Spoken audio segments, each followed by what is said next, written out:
Grabar. Perfecto. Bueno, habían hecho una pregunta que resulta por demás interesante, porque generalmente nosotros leemos las escrituras y eh, generalmente salteamos la primera parte, que es en la que se basó Jesús, que es en el Antiguo Testamento. Y ahí dice cosas muy importantes que es bueno tenerlas en cuenta. Esperen un segundo que voy a hacer una cosita acá. Excelente, ahí está. Entonces, bueno, la pregunta era si Jesús añadió un nuevo mandamiento. Eh, Acá voy a leer nuevamente lo que había puesto en el grupo. Si Jesús añadió un nuevo mandamiento. Muchos dicen que Jesús estaba así, dándole un nuevo mandamiento, o por lo menos así es como lo traduce la Biblia. Pero realmente así. Entonces, voy a leer lo que había puesto en el grupo. Después que termino de leer eso, vamos a ver un poquito así muy resumidamente, para que no sea muy complejo, qué es la diferencia entre estatutos y decretos. Bien, entonces acá vamos a leer en Juan 13, del 34 al 35, dice: este nuevo mandamiento les doy, que se amen unos a los otros, así como yo los he amado. También ustedes deben amarse unos a los otros, de este modo todos sabrán que son mis discípulos, si se aman uno con los otros. Bien, este es el pasaje así en crudo.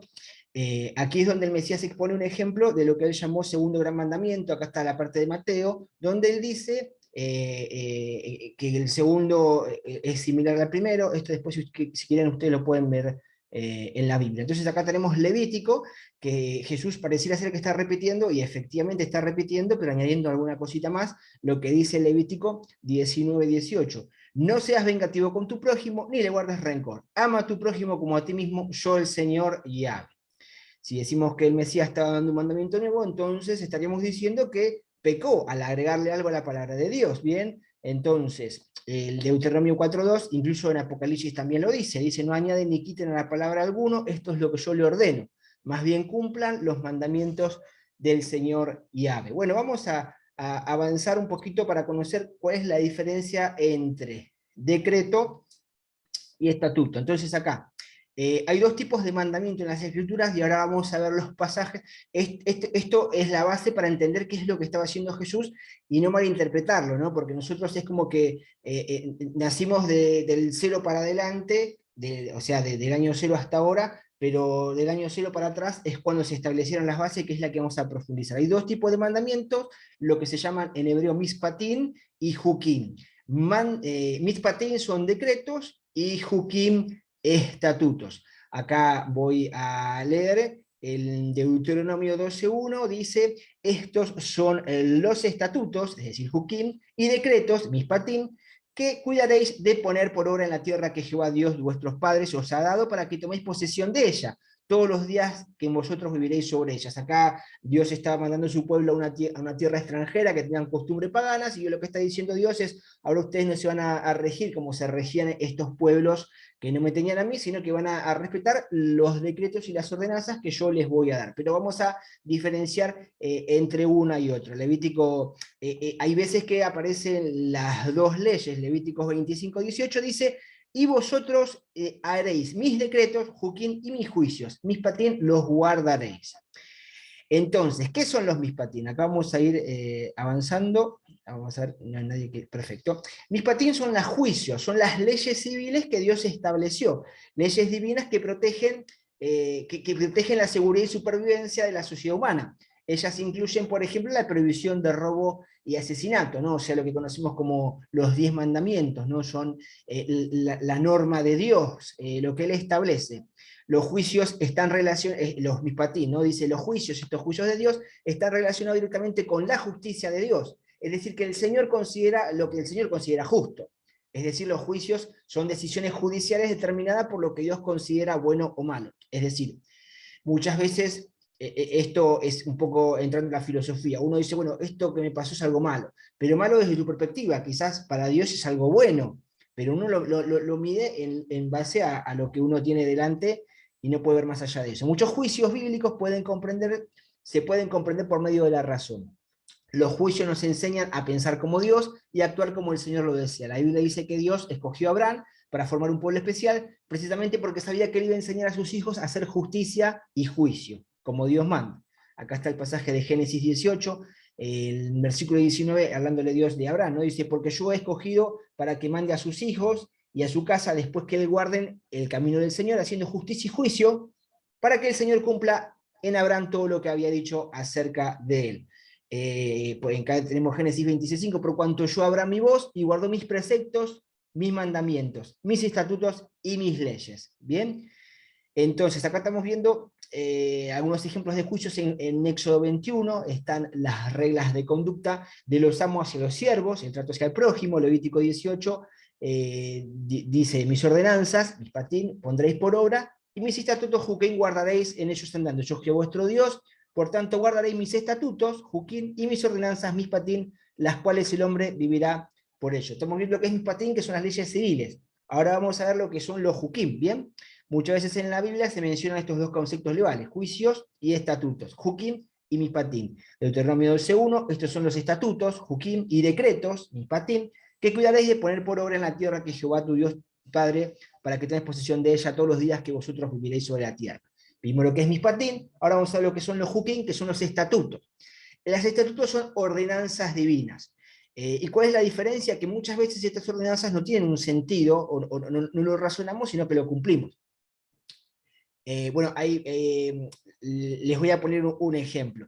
Dios en su momento había dado una ordenanza que es a su pueblo no comer cerdo. Al día de hoy ellos no entendían porque no hay la ciencia que hay ahora. Ahora sabemos que es algo bueno, porque el cerdo está vinculado con muchas enfermedades que trae el ser humano. Entonces, Jukim, Juk es estatutos en hebreo, Jukim en plural, Jukim son ordenanzas. Son mandamientos los cuales no podemos dar una explicación lógica. El estatuto es una ley que es fija y no cambia. Muchas veces estos mandamientos aluden a la razón humana, pero tienen una razón profunda y espiritual. Había muchos mandamientos de este tipo que ahora, como no hay templo, no rigen, pero había muchos mandamientos como la ley del liberato, o los isil, que no mezclar lana con lino. Bueno, hay cosas que son un poquito más complejas, que no viene al caso, pero sabemos que son ordenanzas que Dios puso y que no tenemos por qué cuestionarlas, simplemente no entra en nuestra lógica, pero Dios la mandó y hay que cumplirla. Éxodo 30, 20-21, cuando entren en el tabernáculo, por ejemplo, este es un ejemplo de Juquim, ¿sí? Cuando entren en el tabernáculo de reunión, se lavarán con agua para que no mueran. Y cuando se acerquen al altar para ministrar, para quemar ofrenda encendida para Jehová, se lavarán las manos y los pies para que no mueran. Y lo tendrán por estatuto perpetuo y su descendencia por sus generaciones. Claro que esto se cortó cuando destruyeron el templo en el año 70, hasta ese momento regía estas leyes, ¿no? Otra ley era del no beber vino, dice que de Aarón y sus hijos no beberéis vino cuando entres al tabernáculo de reunión para que no mueras. Estatuto perpetuo será para vuestras generaciones para discernir entre lo santo y lo profano. Entonces otro más es en Éxodo 15:23, si oyeres atentamente la voz de Jehová tu Dios y hicieres lo recto delante de sus ojos y dieres oído a sus mandamientos y guardares todos sus estatutos, ninguna enfermedad de la que envié los egipcios te enviará a ti, porque yo Jehová te he sanado. Obedecemos estas leyes porque Dios lo dispuso así, aunque no entendamos su significado y las inspiraciones de su observancia. Algunos comentaristas creen que las entenderemos en la era mesiánica, cuando venga a reinar el Mesías. Entonces, esto es así. Dios puso cercos de protección para que al pueblo le vaya bien, para que prospere, si se mantenía el pueblo en sus ordenanzas y estatutos. El tiempo fue pasando, el pueblo se fue pervirtiendo y cada vez se alejó más de Dios. Entonces Dios lo mandó al cautiverio, a Babilonia. 70 años estuvieron en el cautiverio, y en esos 70 años, al estar en una tierra extranjera, lejos de donde Dios los había mandado, al no hacer como Dios les había mandado, había un peligro de que se hiciese un sincretismo, ¿no?, con la cultura babilónica. De hecho, bueno, hay muchos nombres de los calendarios hebreos que tienen nombres egipcios porque era de cuando estuvieron en Babilonia. Entonces, ¿qué es lo que ahí se crearon las primeras sinagogas? O sea, para poder recluirse de todo el otro pueblo y no perder la identidad que tenían como pueblo de Dios. Lo que pasó fue que empezaron a poner cercos de protección al mandamiento, para no transgredirlos. O sea, ellos entendieron que habían hecho mal y empezaron a poner cercos de protección para no transgredir el mandamiento, ¿sí? O sea, vamos a hacer un ejemplo. Si Dios puso un cerco, dijo, para no hacer tal cosa, no podés pasar de acá, ellos achicaron eso y fueron agregando leyes para tratar de cumplir el mandamiento de Dios y no transgredirlo, o sea, ser un poquito más estricto en los mandamientos para para no transgredirlo y volver por así decirlo, volver a estar en paz con Dios, ¿no? Entonces, el tiempo fue pasando, después, por medio de Zorobabel, volvieron después a la tierra. Hubo una serie de episodios que no viene al caso por no hacerlo muy largo, pero bueno, hubo una revuelta de macabeos, fue cuando el helenismo griego quería hacer un sincretismo, hubo una revuelta de Bar Kokhba. Bueno, en resumidas cuentas, cuando viene Jesús a la tierra, había diferentes escuelas de interpretación de cómo interpretaban los mandamientos. Había, en la época de Jesús, había dos escuelas importantes, que eran la de Shammai y la de Hillel, y la de Hillel por ahí quizás era un poquito más flexible con la ley, y la de Shammai era un poquito más estricto. Entonces se encontró Jesús con que tenía diferentes formas de interpretar la ley.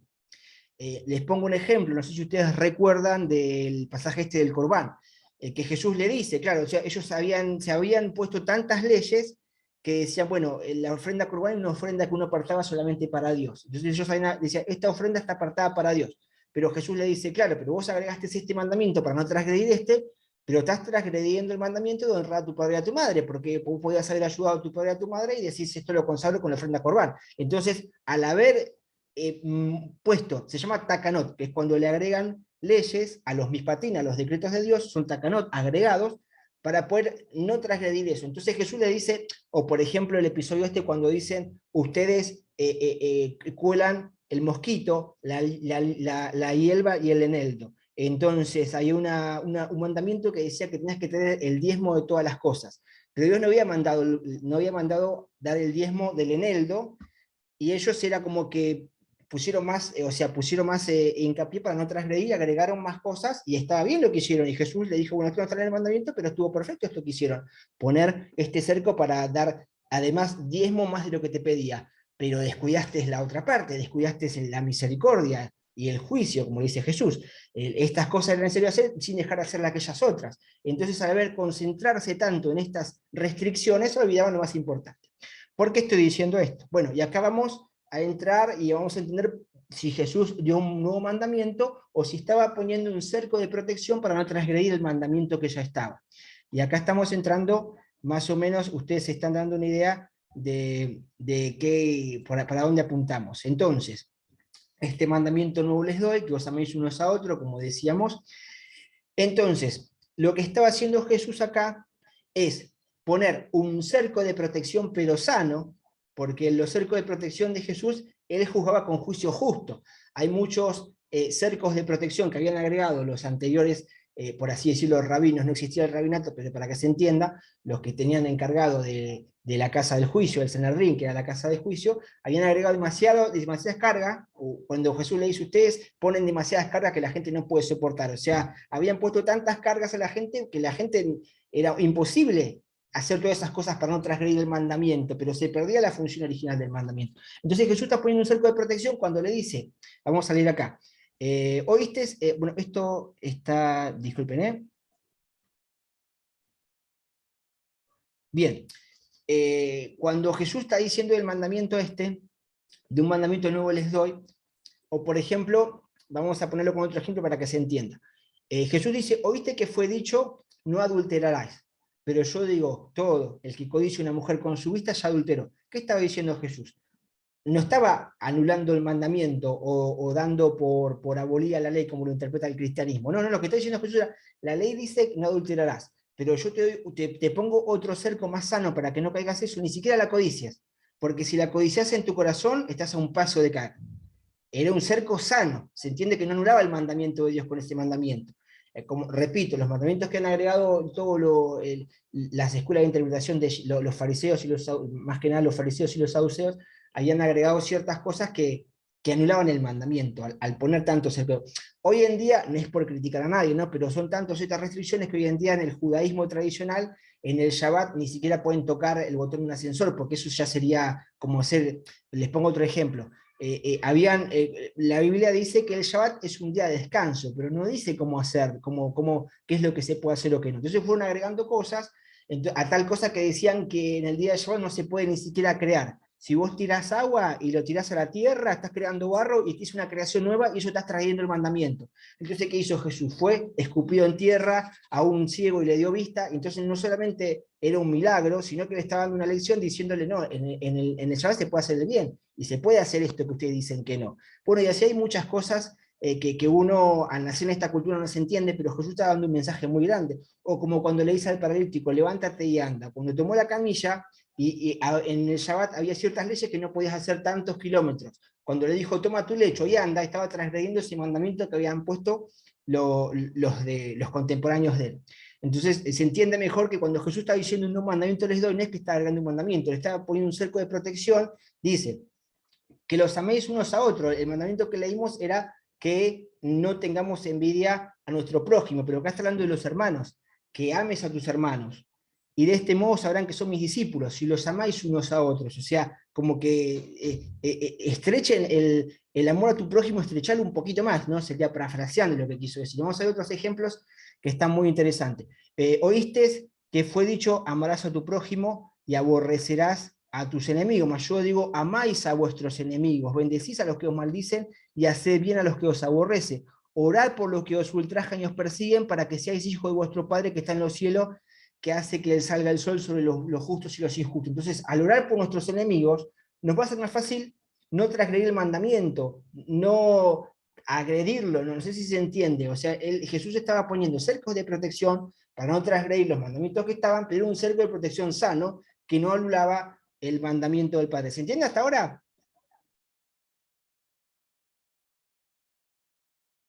¿Sí? ¿Se escucha?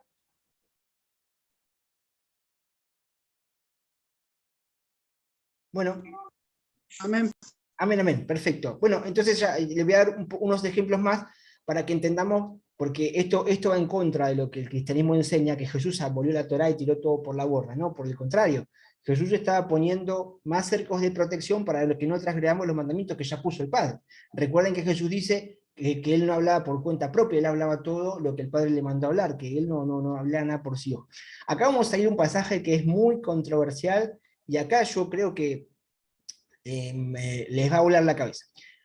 Por mucho tiempo se malinterpretó este pasaje que voy a leer ahora, pero se malinterpretó porque no conocemos la naturaleza de Dios, que está desde el principio y lo que dejó ahí escrito. Nosotros en la Torá, que son los libros del Antiguo Testamento, vemos cómo Dios tiene diferentes tipos de leyes para protección del ser humano.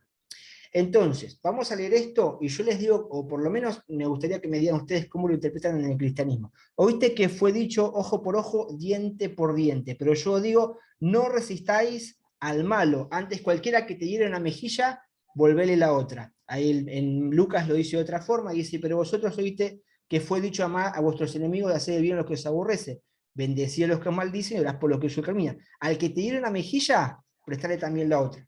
Y al que te quite la capa, aún la túnica no le niegues.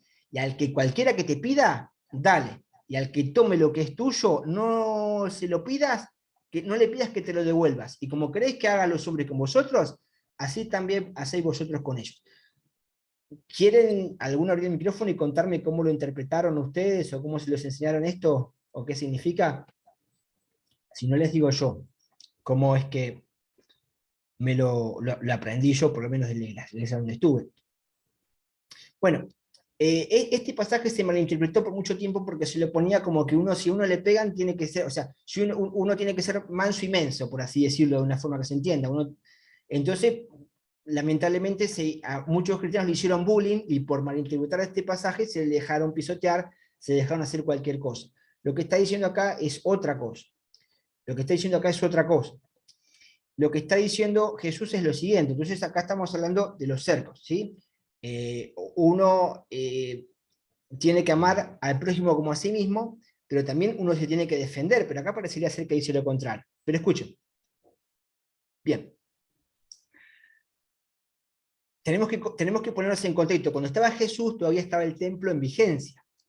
Si estaba el templo en vigencia, estaba el Sanedrín. Sanedrín era la casa de juicio. Sanedrín estaba compuesto por 70 personas que cualquier juicio iba ahí y los cualquier juicio complicado iban ahí, y el Sanedrín decía qué se podía hacer, si era culpable, si no, Esto viene de Moisés, cuando saca a Dios cuando su suegro Jetro le aconseja que tenga consejeros, tiene 70 personas, Dios saca el espíritu de Moisés, le pone los 70, y de ahí viene lo que es el Sanedrín, que era la casa de juicio, ¿sí? Era la parte legal de Dios que juzgaba en la tierra. Y lo que está diciendo Jesús acá es lo siguiente: si te pegan en la mejilla, no se la niegues y dale la otra. Al que te quite una capa, dale lo otro.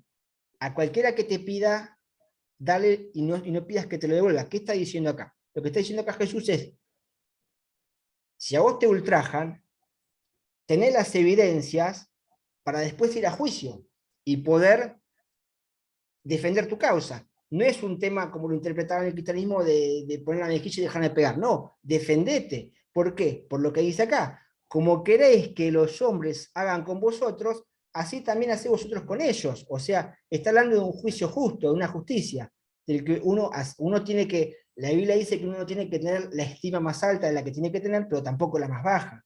Entonces se está hablando acá así como cuando Noé salió cuando salió del arca, que había leyes. Una de las leyes era tener tribunales de justicia. Dios estableció los tribunales de justicia. Entonces lo que está diciendo acá Jesús dentro del mandamiento, si alguien te agrede, tenés derecho a defenderte también. No sé si se entendió. Bueno, esto era más o menos lo que había resumido para explicar esto de que si Dios, el mandamiento nuevo que había dado Jesús no era que estaba agregando nada nuevo, sino que era un mandamiento sobre un mandamiento que ya estaba para no transgredirlo. Eso sería, en resumen, lo que quería explicar así muy resumidamente. ¿Quieren abrir sus micrófonos, comentar?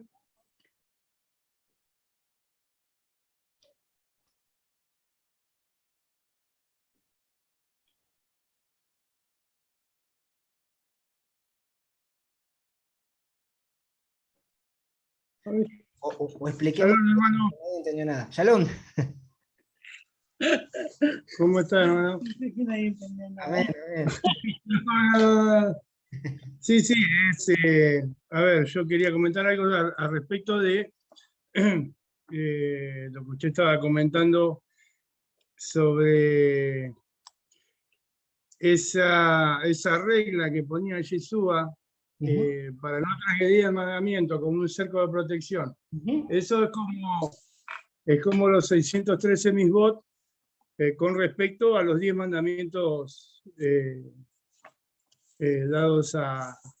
Sí, sí, no era un mandamiento nuevo. Por pasa que el problema está Claro, en la traducción. Uno de los 613 mandamientos era, por ejemplo, no adulterarás. Entonces lo que le dice Jesús es: ni siquiera la mires. O sea, es un cerco de protección claro. dentro del mismo mandamiento, no es que es nuevo, sino un mandamiento, No, por un nuevo supuesto, por mandamiento para no supuesto. transgredirlo. Es como ayudar a no transgredir el mandamiento. Es Exacto, algo para ayuda, para aislarlo todavía más, para que uno no caiga en tentación.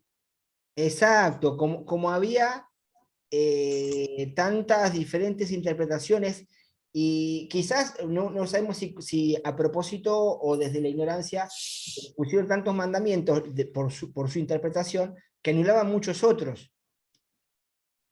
Entonces Jesús también, uno no llega a entender la magnitud, al no haber nacido en el pueblo de Jesús, no entiende la magnitud de los milagros, porque Jesús no era un showman. O sea, más allá de que los milagros eran para creer, tenía una enseñanza detrás que uno las ignora. Al haber nacido en la parte occidental, uno ignora que con cada milagro estaba desafiando a leyes que habían puesto en ese momento los que pensaban que interpretaban bien la ley, ¿no? Amén, amén, amén. Sí, sí, sí, sí. Sí, porque en ese momento, por lo menos lo que yo tengo visto y leído, en ese momento había varias posturas sobre las escrituras.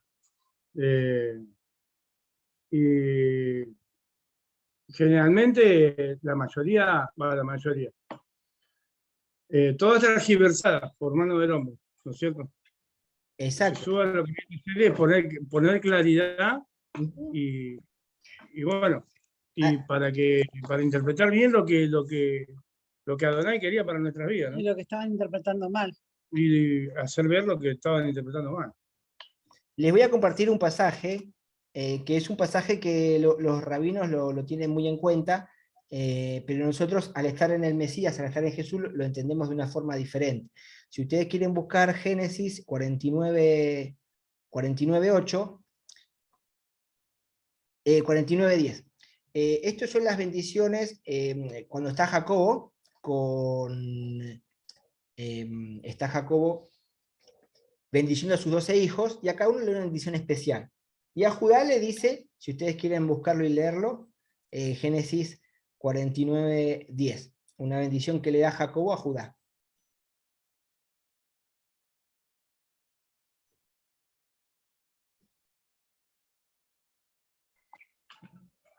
Amén. Ahí lo estamos buscando. ¿Se escucha bien, Rolando? Sí, no había activado mi micrófono y yo pensé que usted había cancelado el tema de activar el micrófono. Por eso no había hablado, de hecho, por eso hacía señas. No, disculpa, recién lo tenía con mi... Ahora te veo, ahí te veo. Lo tenía solamente con mi imagen para que no me tape el texto y ahora te estoy viendo, genial. Quería preguntar algo respecto al texto ¿Lo puede colocar de nuevo para leerlo? Sí, sí, sí.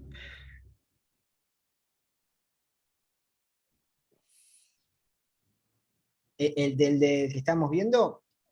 Sí, ese mismo. Sí. Ese.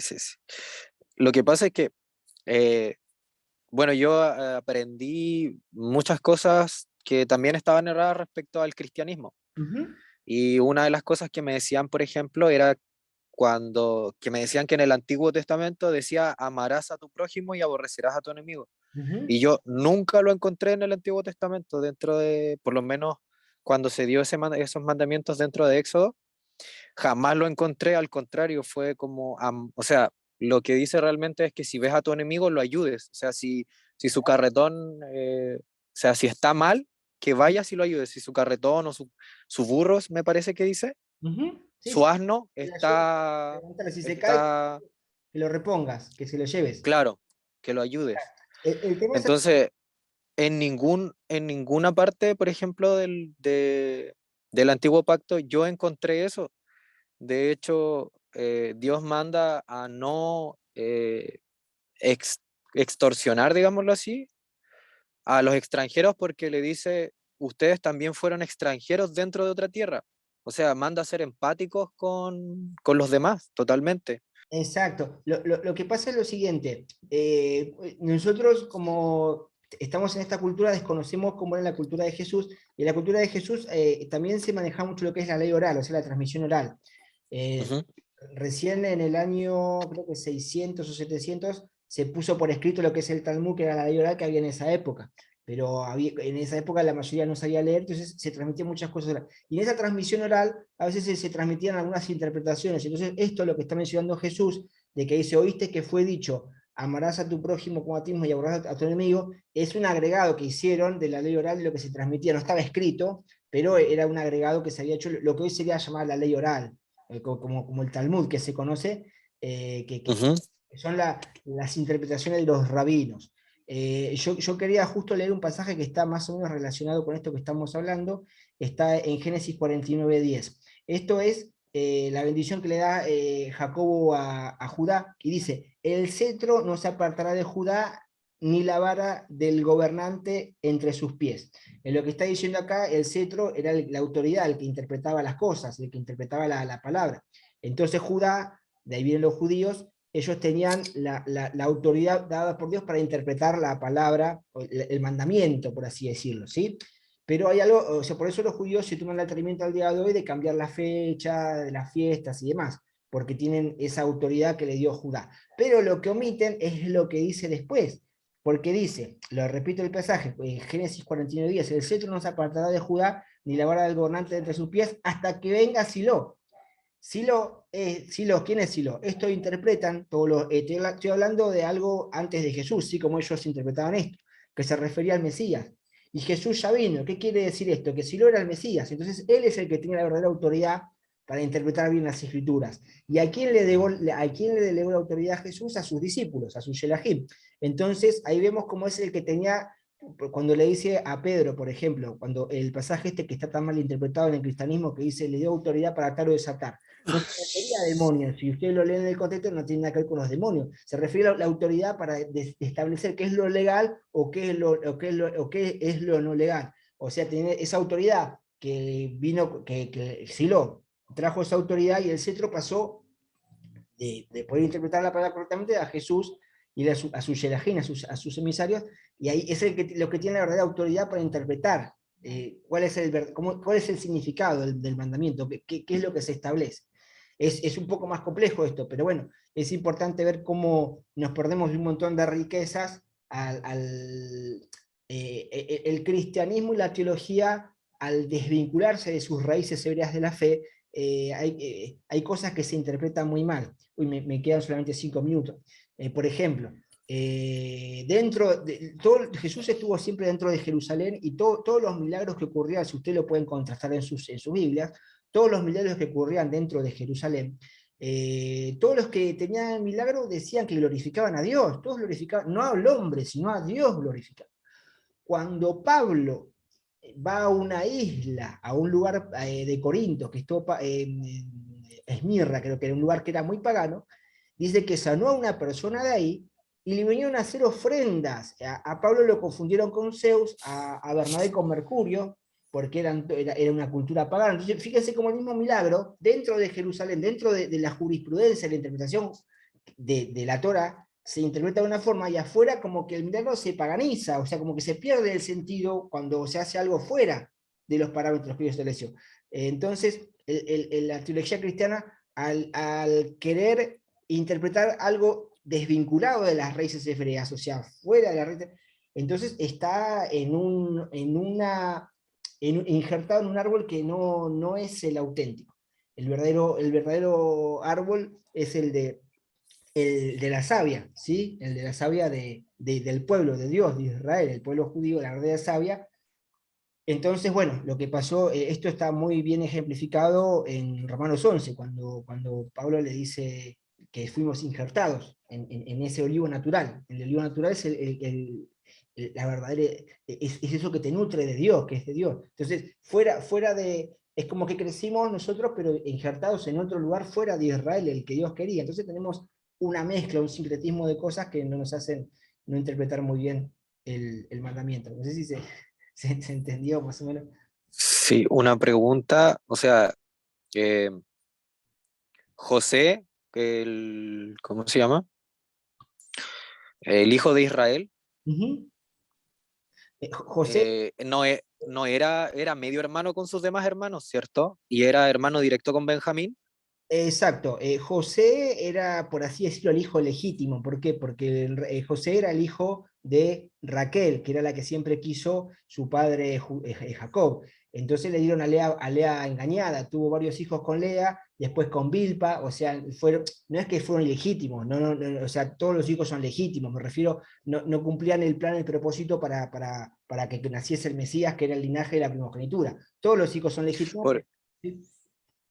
porque el otro día también vi que Pablo es de la tribu de Benjamín. Claro. Entonces Jesús siendo Ben Yosef, cuando vino como siervo sufriente, Pablo es el que más se acerca a Jesús en tanto a imitarlo, ¿cierto? O Exacto. sea, yo lo interpreto así porque si él es de la tribu de Benjamín y fue el último, tal cual como Benjamín fue el último, quiere decir que él fue el que más se parece a Jesús, po. O sea, el que fue más imitador tanto a las escrituras. Sí, o sea, si uno se pone a analizar las escrituras, siempre Benjamín y Judá actuaron juntos. Cuando estaba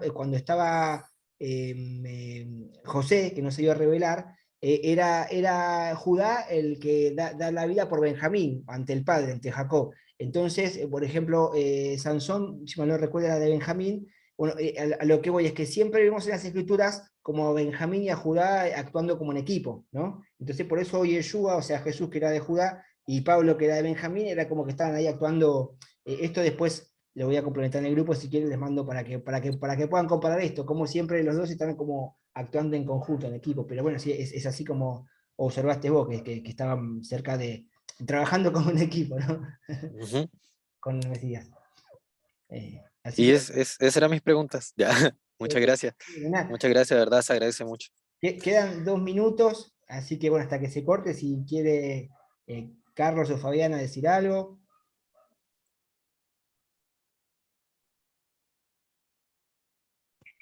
Como siempre, es grato compartir una enseñanza con vos. Aclarada, al pie y al hilo, digo yo. A ver, No, hacía un montón que quería darla, pero no me daba el tiempo. Recién me lo pude hacer, pero bueno, estoy siempre con un montón de cosas así. Pero bueno, sí, gracias. aparte, esta parte es muy mal interpretada por el cristianismo, ¿no? Y también por los hermanos de la casa de Judá, como al no reconocer a Yeshua como el Mesías, viven todavía con esa parte en la confusión, pero hoy en día, cada día nos abre más los ojos el Eterno para que podamos salir de la oscuridad, ¿no? Amén, amén. Así que, Igual como contraparte de esto que vos mencionás, cuando Pablo dice que nosotros somos injertados en el olivo, también dice que no nos jactemos por haber sido injertados ahí. ¿Por qué te digo esto? no, Porque también está el otro extremo. Yo he oído muchas iglesias que dicen, no, los judíos están perdidos porque no tienen a Jesús, se van todos al infierno. O sea, no. un poco de orgullo y nosotros nos ponemos en el trono de Dios para... Al contrario, uno ahí nos está pidiendo a Donai orar por Exacto, Israel, y Israel somos todos, así que ellos también son parte de esto. exacto. También tenemos que estar en oración porque Yeshua nos dijo, ¿no? El mandamiento, amar a los unos y a los otros. Exacto, después, o sea, lo demás, o sea, ya se encarga Dios, quizás hay cosas, pero sabemos que también tiene un propósito, bueno, sería un tema muy largo, ya se queda medio en un minuto, pero es como los musulmanes, no entendemos qué propósito tiene Dios, pero obviamente que algún propósito tiene, pero no me voy a poner en el lugar de Dios a juzgarlo, o sea, cada cual No, por favor. la parte que le corresponde a uno, ¿no? Claro, cada cual en su papel. Exacto, y ese es una estratega, jugando al ajedrez, cada cual nos puso donde él le parece que vamos a ser útiles. Amén, amén. Mientras que nos use y no nos deseche, que nos siga usando. Amén. Gracias, Emma. Bendiciones. Bendiciones a todos.